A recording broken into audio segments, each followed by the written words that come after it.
Good morning. It's probably not morning there, and even if it is, it's not this morning. So that's a completely wasted and redundant sentiment.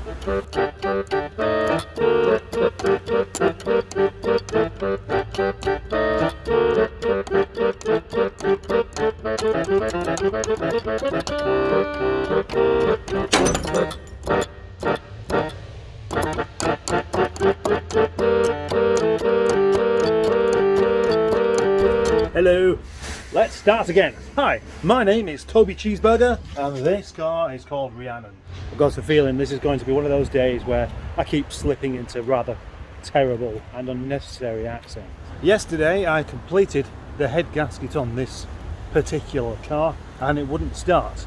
As per yesterday's video, if you've watched that. If you haven't, then watch it and you'll find out what I mean. Or don't watch it and just listen to what I'm saying about it right now. There's a man called David Hare who pointed out that my inlet wheel, cam wheel, was the wrong way round, 180 degrees out. And I've just looked and it is. But I'm fairly sure, no, I am absolutely certain that I was really careful with the cams themselves to make sure they were correct. And possibly what I've done is just put it on the wrong way round. In which case it shouldn't make any difference. But I still have to investigate that. If it turns out that I got it correct in the first place, which I most definitely will have done, then I've got to carry on investigating. I'll tell you what is interesting now. This belt here is slack, and I tightened all that up yesterday. I know I did, I remember tightening it. There is. This is a rather curious one, because that there, the 10mm head there, that's how you tighten up that. And that's properly tight, like I thought it was. And I did put that in its correct position yesterday. That means that what we have here is a mystery. A proper mystery. Yeah. Clearly what I need here is a little bit of thinking time. Well, here we go. Coil pack out. See if I can see a spark when I turn it over.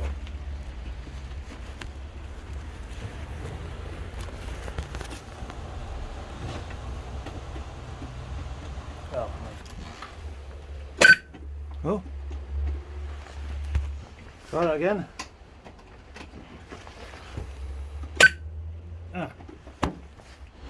Let's try that again.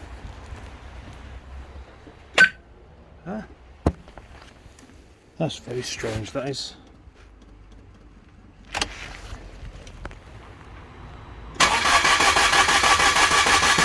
Nothing. Well then, it seems to have given itself an electrical problem while sat in here.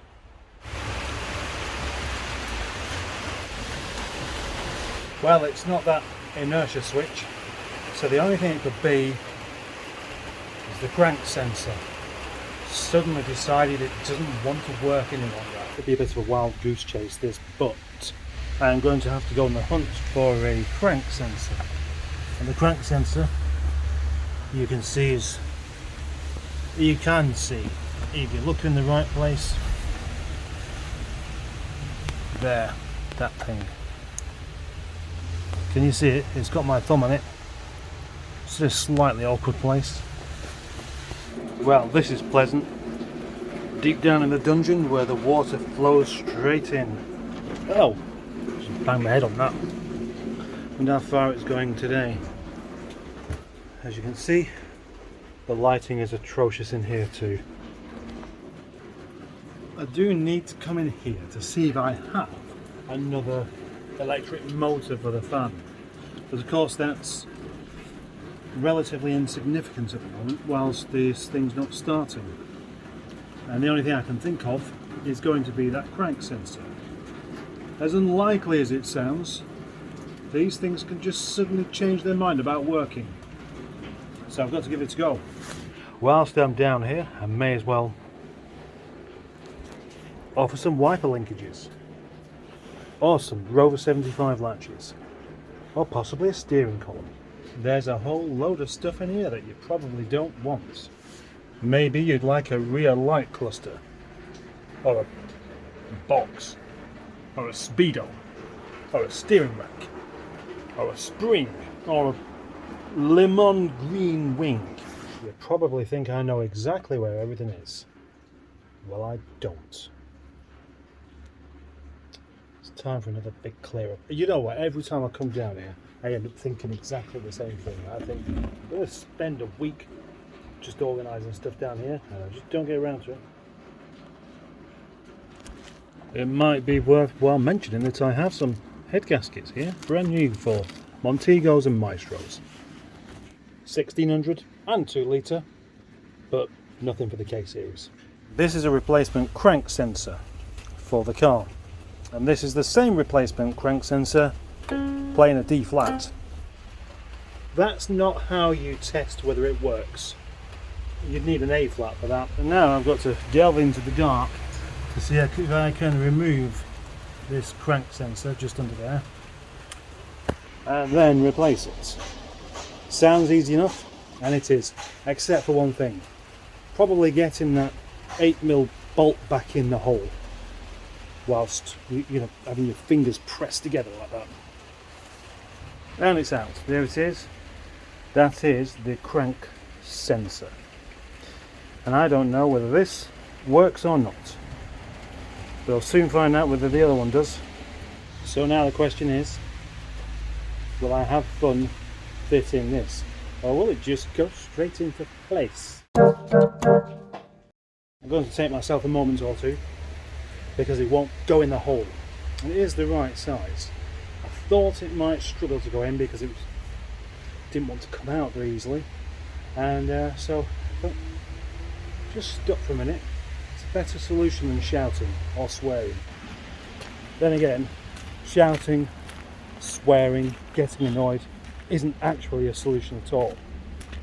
Neither is stopping. So what's best? Neither.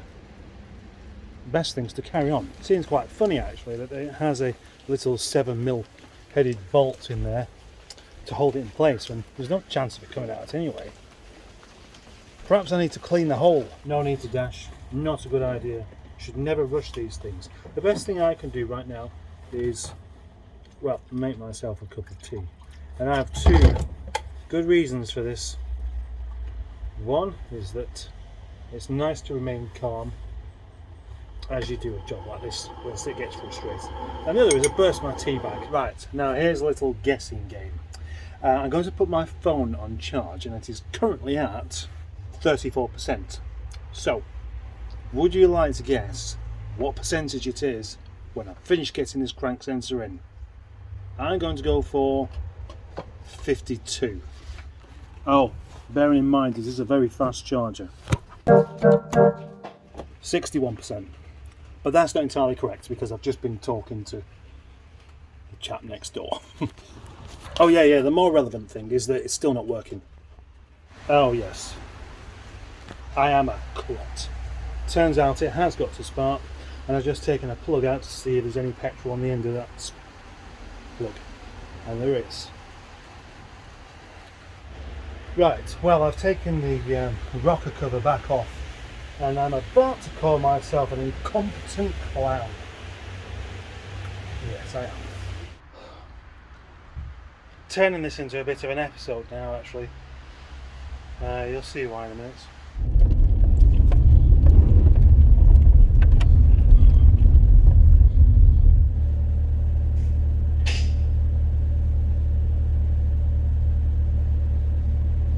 I'm on my way to school almost an hour in advance. That's how irritating the school run can be, because I know there's going to be some temporary traffic lights just up here, and I've had to go to the booth a bit later, and I know there's going to be just I need this hour, otherwise I'll be late. What a strange one. Up until recently I was feeling rather confident. I was feeling like I was learning something. I wasn't beginning to feel like a mechanic or an engineer, but at least I'd started to extend my skill set somewhat. But it turns out I've done it a bit less than I was expecting. Just because the last 2 head gasket jobs I did went perfectly well, I was expecting the same thing to happen with this one. Not making any really clumsy, stupid mistakes. And instead what's happened is I've broken a socket because I did something up too tightly. I couldn't get the bottom pulley off. The reason I didn't pull the bottom pulley off in the first place was because when I started to take this apart, I could see the cam belt was quite new, along with the water pump. Obviously that head gasket that had been done with that multi-layer gasket was done reasonably recently, and it just shows that it's the wrong ones put in there because it didn't last very long, did it? Well, as usual, I've always got somebody else to thank for these jobs, and this time again it is Andy next door in the garage, who's a very, very experienced mechanic. And I was just saying to him that because he's been doing this all his life, it all comes natural. You don't have to think about what he's doing. Whereas me, I came to trying to do fixing engines very well into middle age, and the information just doesn't seem to stick. I have no natural ability with it, and it's disappointing. Could say, no matter how long you follow this channel, Project Nigel, you're never going to see me be competent. I'm always going to be struggling. Well, this was a bit unexpected. It seems like the temporary traffic lights have gone, but there's still a sign there. I was expecting this, a traffic jam, way up the road there, maybe half a mile, because that's what I've been seeing past few days when I've come back this way. Anyway, I've just had to take slight evasive action because of a middle-class looking lady coming the other way in a big off-road thing. Could have been a Land Rover, could have been a Peugeot, I don't know. It shows how generic cars have become these days. And she was just basically heading straight for me as if I wasn't even there. She simply couldn't see me coming the other way, and it just makes me concerned that that is how people drive these days.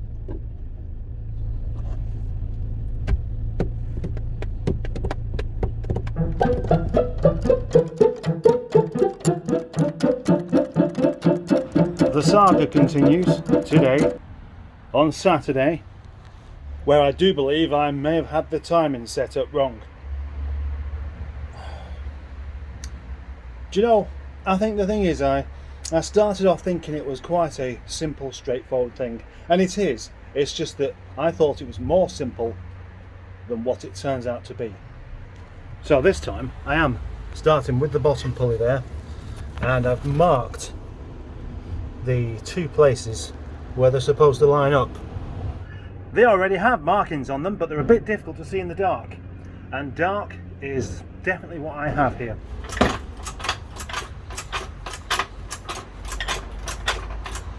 So now it is time to remove the timing belt again, so I can sort these out again.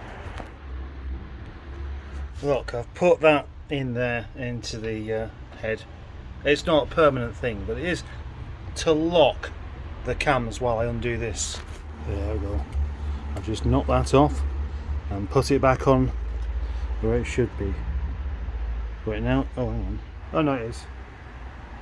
That one's wrong as well. Shite. That one's coming off as well. This is going to sound rather defeatist and negative of them, but this head gasket job on this car is enough to put me off wanting to do one again because of so many small things that have gone wrong. And I know some of them have been my fault. Quite happy to accept that. This seemed to work okay the other day, but if you look at that, that's where the belt's supposed to be tensioned. That's definitely not what you call tensioned.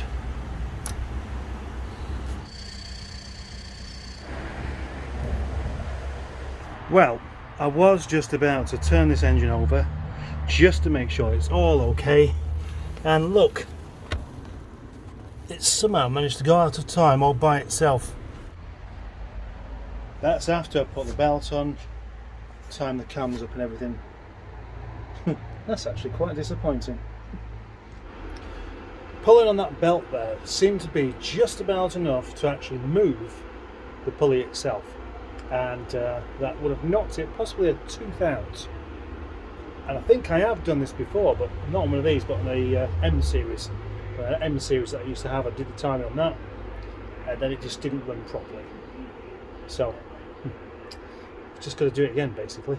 Now, for about the 4th time, I've put that belt back on, and hopefully it hasn't disturbed the bottom pulley, because I just want to get it turned over and actually working. Then I can sort out all the other bits that it needs and make it a saleable car at last. You probably think this is starting to become a bit of a joke now. The valves are all clear, there's no damage that can be done, but it is about a tooth out still. And I set it at the bottom, set it at the top, put the belt back on, and now it's a tooth out again, the 2nd time. Okay, this is the last time. Now put it in gear. That's the last chance you get in today to be right. I mean, correct. That'll be the 5th time I put that cam belt on. 5 times in one day, that's just ridiculous. At last, turned it over twice, and it's remained in the same place, in the correct place this time. May well just be on for a success after all. Right, here we are. Finally, at the moment of truth. Everything's plugged back in that needs to be plugged back in for it to start. I'm not going to leave it running for long because there's no coolant in it. And that is if it does start. Need a wee first. The most exciting moment of the day, and possibly for the past week, to do with this car at least.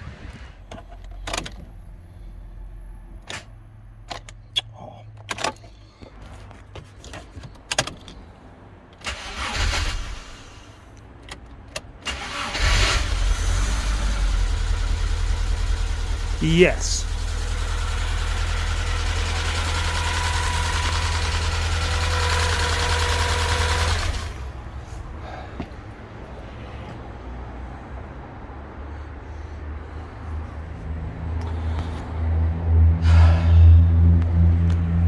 At last. Do you know what though? It's been such a stupid experience and taken so long to get this far that I'm not even overjoyed. Maybe I shouldn't even be that overjoyed for doing a head gasket in the first place, but it's kind of been spoiled by it.